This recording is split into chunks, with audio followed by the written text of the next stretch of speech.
Corriere del Veneto, domenica 23 maggio 2021. Quella sfida che scuote nel profondo le imprese. Chiamiamola con il nome che si merita, l'impresa della sostenibilità. Questa espressione identifica l'evoluzione in quella parte della comunità imprenditoriale e manageriale che dopo la battuta d'arresto del 2020 sta modellando la ripartenza con i principi dei 17 obiettivi di sviluppo sostenibile dell'Agenda 2030. Un paio di ricerche condotte da Quo Business School e Università di Padova delineano alcuni tratti di questo modo emergente di fare impresa. Partiamo dalla proprietà, che, non dimentichiamolo, è in larga parte di tipo familiare. La parola chiave sottesa alle scelte strategiche è impatto, inteso non solo in termini di ridurre quello sull'ambiente con investimenti per contenere le emissioni, per riprogettare prodotti e processi interni in ottica circolare, per cambiare i modelli di approvvigionamento. La novità è il diffondersi della esplicita e consapevole intenzionalità di aumentare l'impatto sulle traiettorie dello sviluppo. C'è chi ridisegna le strategie finanziarie collegando il costo del capitale al proprio rating di sostenibilità, che vuol dire aver passato il Rubicone sul fronte della sostenibilità. C'è chi mette nero su bianco un percorso di stakeholder engagement e si impegna a dialogare e coinvolgere gli interlocutori sociali nell'ottica di una vera inclusività, che vuol dire riconoscere e considerare le loro legittime istanze senza confondere i ruoli.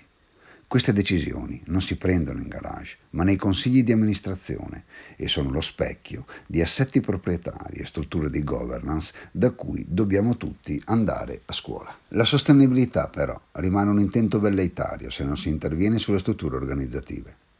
La creazione di team trasversali è precondizione per far capire che la sostenibilità coinvolge tutte le funzioni e tutti i processi e per gestire le relative interdipendenze.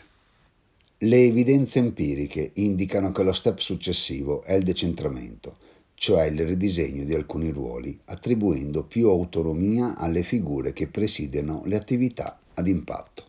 A chi si occupa di gestione dei rischi si richiede sia di rilevare, controllare e assicurare quelli consolidati di business e operativi, sia di contribuire a sviluppare piani e azioni per intervenire e superare quelli emergenti di sostenibilità, di governance, sociali e ambientali. A chi gestisce gli approvvigionamenti si delega il controllo della sostenibilità lungo le catene di fornitura e il potere di decidere da chi e a quanto comprare. Questa evoluzione è alla portata delle imprese che dispongono di competenze qualificate a tutti i livelli e di una cultura organizzativa in cui proprietà, management e maestranze condividono almeno in parte i valori della sostenibilità. Per favorire l'adozione di comportamenti sostenibili, infine, entra in gioco la gestione del capitale umano. Analizzando i bilanci di sostenibilità delle imprese manifatturiere quotate di Veneto ed Emilia-Romagna, sono state rilevate 113 pratiche del personale associate alla sostenibilità. Circa il 40% riguarda le aree della salute e sicurezza e della formazione.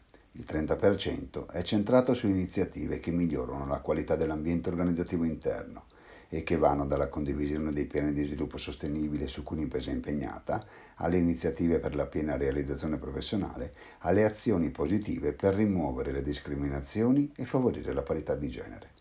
Quasi il 20% coinvolge la misurazione delle prestazioni e le politiche retributive e di welfare. C'è chi redige piani di incentivazione manageriale basati su parametri di sostenibilità di funzione, di processo o di impresa. C'è chi misura e premia le innovazioni in relazione all'impatto sugli obiettivi di sostenibilità. E c'è chi disegna piani di welfare più generosi per servizi sostenibili, dal carpooling al trasporto pubblico.